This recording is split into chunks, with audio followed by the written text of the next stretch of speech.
Welcome to The Next Marker. I'm Eric. And I'm Nick.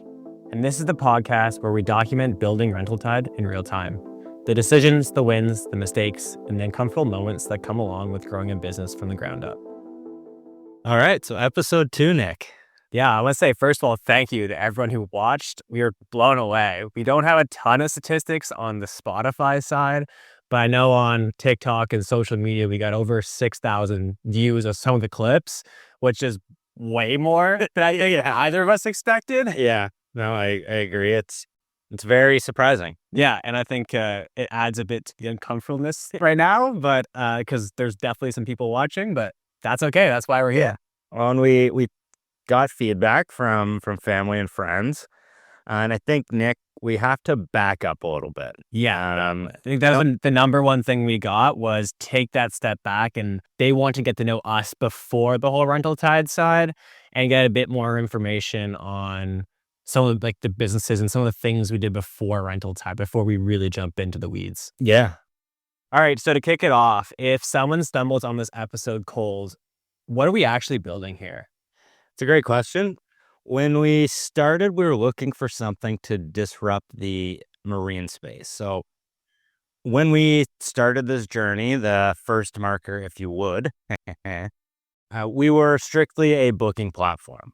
With our growth over this past year, we became more than a booking platform. We became an operational platform for businesses in the marine rental space to manage a whole suite of different tools that help them grow their business and operate on a daily business. With that being said, things like a POS system built in, the online bookings, in-person bookings, damage deposits, waivers. We're even getting into the GPS space where operators can have a product outside of RentalTide or core platform and link back into add crazy power into their operational tool that no one in the industry has seen before. Yeah, and I think a very clear distinction, you're going to hear Wet Rentals, we'll get into a bit of that before, but one thing I always like to say is Wet Rentals is very similar to Airbnb or to Turo or one of those marketplaces out there, where RentalTide is more like the Shopify, right? So we're empowering these businesses to do more, but still maintain their brand. So we are really kind of behind the scenes, ensuring that they can maximize their revenue and then build out a platform that is an all-in-one solution where they don't have to have 10 different apps. They can just have that one RentalTide solution, which benefits everyone because then we have all that data in one spot where we can then present that data back to them more confidently, right? So instead of them making those decisions, we say, hey, here's all the data we've collected across, like you said, the GPSs and everything else we've done. Here's the data. You guys make those educated decisions. Whereas Wet Rentals is more like the Airbnb, where we're really taking on all those decision making because we're the brand. It's one of those things where you've obviously heard of Shopify, but you don't really know if you're on a Shopify website. They're just powering those businesses or powering e-commerce, as I think their slogan is. So we're doing something very similar. We're behind the scenes, but we're empowering our marinas and now other rental businesses to maximize their business. So the other thing that we got back as feedback was just to kind of dive in a bit more about who we are. Obviously, our friends and family know who we are. So for someone who's never heard of you, what do you actually do in the day-to-day? And let's maybe focus more on the RentalTide space and then maybe a bit of what led you into the RentalTide space. So I am Eric. I manage our entire sales process, onboarding process, and customer. Well, I know we tag team it, but I'll take credit on this one. But the customer support and customer success role. So anything customer facing, I'm dealing with directly and trying to build out the processes to make the company scalable as quickly and efficiently as possible. And then same question back at you, Nick. Yeah, so in the RentalTide kind of world, as we mentioned last time, I started a company called Wet Rentals, and that converted or transitioned into an idea which we the 4 and now 5 co-founders have kind of brought to fruition here. But yeah, I kind of take care of definitely the lead development side of things. We do have 2 other developers who are great at what they do, but I definitely take the time to kind of segregate at the work and kind of have the vision of where the platform needs to go. And that comes from mostly pure experience. experience of already working in the nautical space in the rental world and developing a platform like this. And then I kind of jump in where I can to help. I like to understand everything else in the business for sure. So I will jump in where I can and then kind of lead the business in the right direction, or at least what I think is the right direction, which sometimes is is not the right direction, but we learn together, right? So I do have some, we all have some very unique experience, which we all contribute to the business. But at the end of the day, I think I make some executive decisions just based on the experience. And because you're a CEO. Sure. And I think it's important here to also mention we do have 3 other co-founders. There were 2 others that joined in, 2 developers, and then we just recently brought on a customer success side who's really starting to streamline our pipeline from the signed to closed or onboarded, I guess, phase. Onboard to live. To live, yeah. And also on the customer success afterwards as well. So obviously you had started Wet Rentals. Tell us a little bit. So we know the core differences. Wet Rentals is a marketplace, RentalTide, operations platform. What were challenges that you faced when building Wet Rentals? And then to expand on it, were any of the challenges the same? Did you notice things were easier with RentalTide in some aspects? Yeah, off the bat, we touched on it a bit last time in the last podcast in episode 1. Marketplaces are inherently hard because of that balancing act. If you have 100 boats and you don't have, call it 10,000 customers, someone's going to be unhappy. You're going to have an operator or what we call hosts having not enough bookings, or you have the vice versa where you have too many customers coming in and they don't know where to go. There's no boats to rent, or they're in the wrong geographic location. So you really have to be very data driven to find, okay, where's my customer base and where can I market? Because I can't go market in, say, Vancouver if I have no boats there. No inventory. Right? No inventory. So it's a very, especially early days, it's a very stressful, you can't just say, hey, I'm live, let's go global. Because you need boats globally. You need to have marketing. You have to have the translation. There's a whole kind of slew of things you have to do to go global. So we really started at the local level in Ottawa. The first year was strictly a pilot. I posted, it was actually while I was in school, I posted in a bunch of the local Facebook community groups and said, hey, I'm doing a project for school. Here's my idea. Who would be willing to try it out? So I think we had about 4 or 5 hosts try the first year.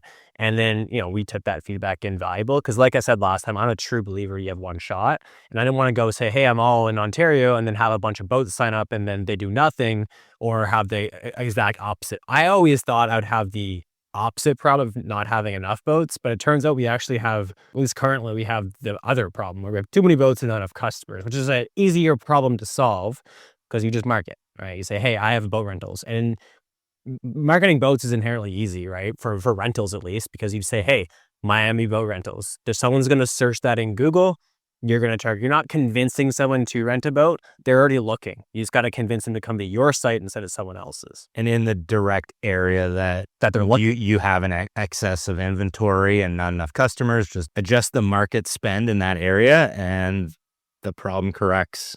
So part 2 of that question was, were any of the challenges you faced building Wet Rentals, did you see them as throughout our first year of RentalTide?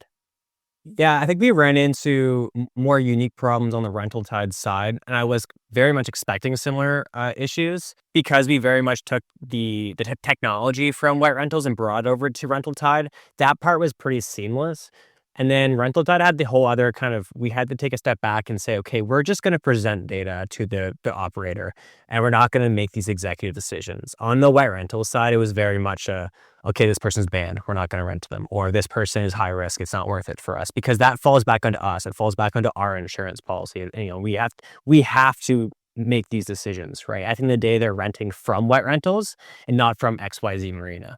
Where when we take a step, the other direction and say, okay, with RentalTide, we are that platform, but on the front end, they're renting from XYZ Marina. They're not renting from RentalTide. To expand on that, because I know we talk all the time outside of this podcast. I know with Wet Rentals, your goal was to make it as hands-free as possible, where operators and renters or hosts and renters have all the tools they need to be self-sufficient within the platform. And I know how we're building RentalTide is almost the exact opposite for our operators. Yes. Do you want to expand on or elaborate on why we're doing it this way? touch on the white rental side first. Is the goal was, and we actually did execute on this last year, was essentially no customer support.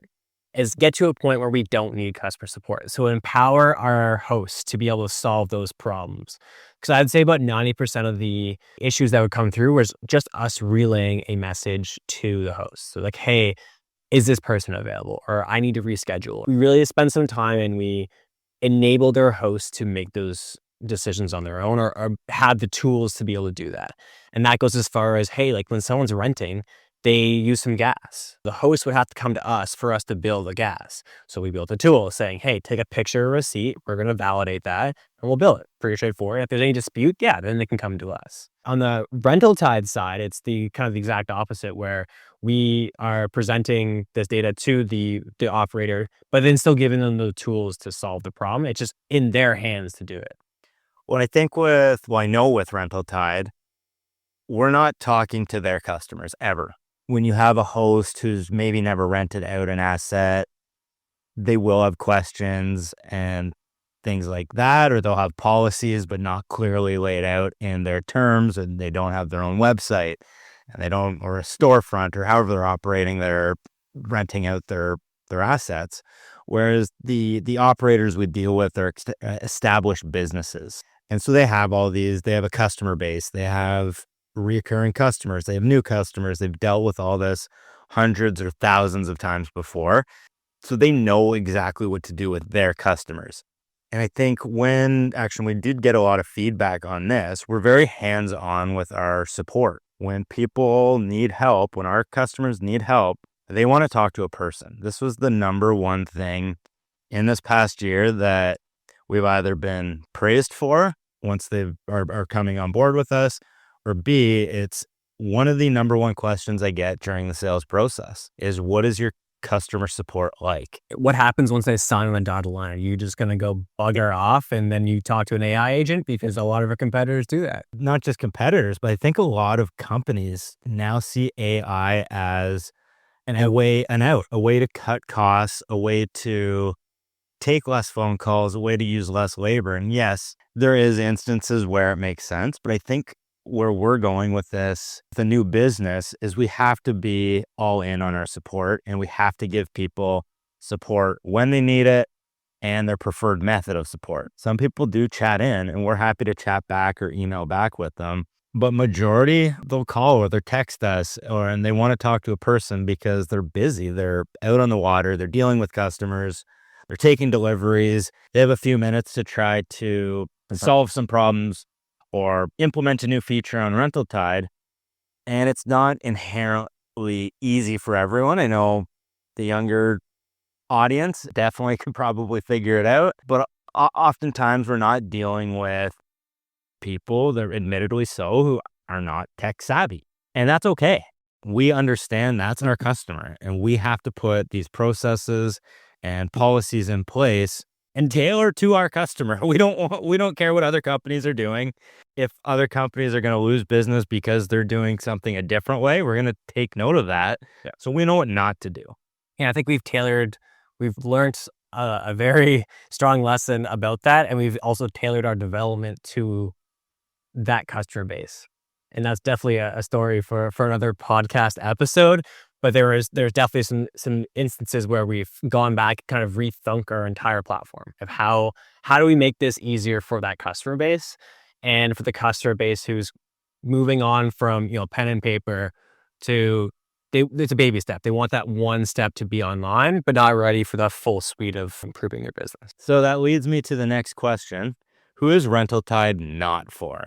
Yeah, so I think we have a very clear distinction between, again, this comes back to the Shopify, Amazon, or Shopify, Airbnb kind of, there's a clear path where you want to be an entrepreneur and you're running a business, or you want kind of that little bit of a side hustle. So that's where Wet Rentals and RentalTide kind of go hand in hand. If you have one boat sitting in your driveway and you want to make a couple $100 a day when you're not using it, Wet Rentals is a solution, right? Yes, we take more of a cut, but we're taking care of the waivers, the customer support, the marketing, right? Like the full platform is customer acquisition. Yeah, exactly. The full platform is tailored to just that one individual. But if you want to take that and turn into 30 boats, or even smaller, call it 5 boats, right? And you want to start branding as XYZ Marina or Nick's Boat Rentals, and you want to have your own website. We'll do that. We'll take care of all of that and make you your own brand. And we take obviously less of a cut for that because you are taking care of the customer support. You have to go get your own insurance. You have to go to your lawyer and get your own waivers, right? Like we're not providing all this. You're not under our umbrella of a brand. So I think that's kind of a clear distinction, and we're happy to take you either way. And we've started really pushing them both ways, right? So someone comes to Wet Rentals and they have a marina. We say, hey, great, we have this solution. Even if it's just listing your boats and renting it, we have a solution for you. Whereas you have people who may come to RentalTide who only have a truck and a trailer. They probably belong in Wet Rentals. Well, a truck and a trailer in one boat. And We do see operators with truck and trailers and are running very successful businesses with several boats, and that's where RentalTide would be the better fit. I think if I were to answer that question in the easiest terms possible, if you have 1 or 2 boats, go to Wet Rentals. If you have 3, 4, 5 boats, RentalTide should be explored. For sure. And it also, it's in their best interest too, right? Because they can start building a brand. Like we've talked to smaller operators who have that 5 boat range who now want a franchise, right? And we have a perfect platform to do that. You can keep your brand, you can still monitor your franchisees, and you can kind of build it out. And then obviously we take a less of a cut because we're not doing those steps. So you have a higher profit margin on your boat there as well. So I think another one of the big feedback was, why did we call it the next marker? What does the next marker actually mean? So we called this the next marker, not just because it is a nautical term, but because we're using it for a dual purpose. One, to track our own progress with this company that we're starting and growing and making a real attempt to grow and scale quickly, efficiently, and profitably. We also are using it to stay on course. I know we talk about what we want to chat about next. It helps us reflect on things that we've done in the past. And I think just keeping that whole for us too. And in the future, hopefully we have guests and other employees and other co-founders that join us. But we can use it as an internal tool, but we also want to hopefully put some value out into the world. We have many internal philosophies here. One of them being everything we put out, whether it's cold outreach or talking with prospects, every single outreach we do to people should provide them with some value, whether we get something in return or not. I know we put this podcast out and we put episode 1 of this podcast out, and we had friends and family reach out and give us feedback, whether it was, that was fantastic, we can't wait for more, or, hey, you guys say a lot. Yeah, you should maybe dial that one back, and things like that. If we put this out and we get feedback in return, great, but we'll also be able to use it as an internal marker that we can see where we went and where we're going. And like we said last time, the uncomfortableness as well, right? Part of the idea of going back to the nautical of having a marker is if you can't see or you don't know where you're going, it's something to kind of direct you, right? So we are doing the uncomfortableness, putting ourselves out there. And yeah, again, like this is all about the wins and the failures and not all about the wins. And I think that's important, that a lot of podcasts and a lot of social media is all about how we're doing great and how we did $5 million last year, but it's not about that. It's about how we got there and the issues and the amount of, what we went through to get to that point, and, also about the journey from here on out and what we do next year, what we do from maybe 5 years from now. Yeah, I think it's, it's about those milestones and those markers along the way that I think is going to be cool. So on that, like, what is this podcast not going to be? We are not going to use it as a sales tool. We're going to use it as a resource for sure, so people can see who they're potentially partnering with for a very large business decision. I think that's important, that people get to know us and understand who we are, and they can, maybe not today, but in 6 months, they could go and look back 6 months and say, these guys still sound like the same guys that had this podcast 6 months ago. I think that's something we do really well, is we make the effort to, obviously with geographic restrictions, but to meet them and to get to know them and partner. We are not just a tool. We are there to partner. We have because we've worked with all these different marinas and different operations, we have some pretty unique ideas or solutions to their problems because we've seen it work or not work elsewhere. So we've done those 8 hours of driving in a day to go meet, we do it probably more than we like, but to meet the operators and actually sit down and chat with them and build that personal relationship. And that's obviously for multiple reasons, but it is that we are who we say we are, and we're here to make sure that you succeed. So we want that valuable feedback. It's in our best interest. And that's their whole core philosophy, or one of them, is it's in our best interest for them to succeed, because we only make money when they make money. So we sit here and they don't get any sales, we don't make money. So to pivot here away from the intro and get into some real business, kind of the start of RentalTide, we chatted in the first episode about our first customer and the experience of getting them on board. Do you remember when they said, we're ready to go live in 2 months? Yeah, I think that's the 60-day to live was your slogan last time. And I think that's the first real moment where we had a customer and we did have a timeline to get it live. That was our first, oh shit. That was our first, oh shit. And so I think we really obviously pulled our pants up and got to work and scoped out the work that had to be done and divvied it up. And we all pulled some pretty ridiculous hours on during those 60 days. And then I was going to say, was there anything in those 60 days that really stood out to you? For me anyway, there was always a sense of a little bit of panic in the background saying like, this is a fairly large lift. But there was a time when, I felt that was, okay, we've got this under control. What was that moment for you? I hit a point where I started playing around with the application. I wasn't running into any errors. It was a really solid platform. I said, okay, let's have some friends over for beer and pizza, or I think it was a barbecue and a pizza. Yeah. So I invited whoever was available. I think it was a Sunday. I was whoever's available, come on over. We'll feed you. We'll give you beers, snacks. I cooked burgers that day for everyone. Yeah. And we said, okay, like I want you guys to go from 0 to 100, essentially. I want you to go on the website. We're not going to tell you how to do anything. Log on, create an account, create some transactions, and break it, or try to. And I think that was the first time we were really humbled, because we thought we had this awesome platform. But like I said, the last podcast, some of the most valuable feedback is when someone looks at your platform for the first time. And a bit of a sidetrack, when I used to do all the trade shows, I would watch people use the application because I want to know where they went, how they did it without telling them anything. It was the same thing that day. I just stood there and watched and took notes. What are they doing? What are they clicking? How do they break it? Obviously, when they get the big error, you hit a wave page, we document that. But when someone tried to put in a name that was like 6,000 characters long, like you don't think about that. It's like, who's going to do that? But someone's going to. And then it ruins the page because now you have 1,000 lines of the one word. So really spending the time and having obviously the great friends who are going to kind of beta test your application, but it made us that much better. I think we had a week or maybe 2 weeks before live at that point. And it's like, okay, guys, like we built a cool application. Now let's make it more bulletproof. Or the goal was to make it bulletproof. I don't think any application will ever be bulletproof, but I think it was a really cool experience. Yeah, I agree. I remember that day, and it was literally zero guidance. It was, here's our website, go nuts. And I think there was a whole bunch of names we had to delete. Yeah. And people were seeing if we had filters set up and kind of every crazy name you could think of.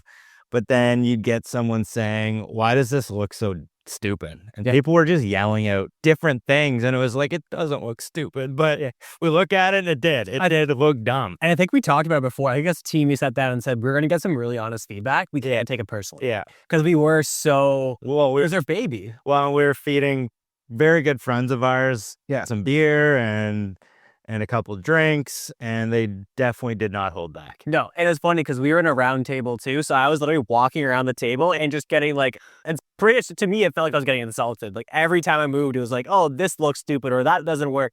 But it was like phenomenal. And I'm glad we had that chat beforehand because I don't think anyone took it personally. No, we just put it all into a channel and we just started working like live. We started working on it because like the two developers weren't there, but they were ready to get the feedback and they were just getting like, yeah, we'll go work on that. Oh, I can add 1,000 zeros to this for some reason. It's like, great, I'll go work on it, right? Or this looks absolutely stupid.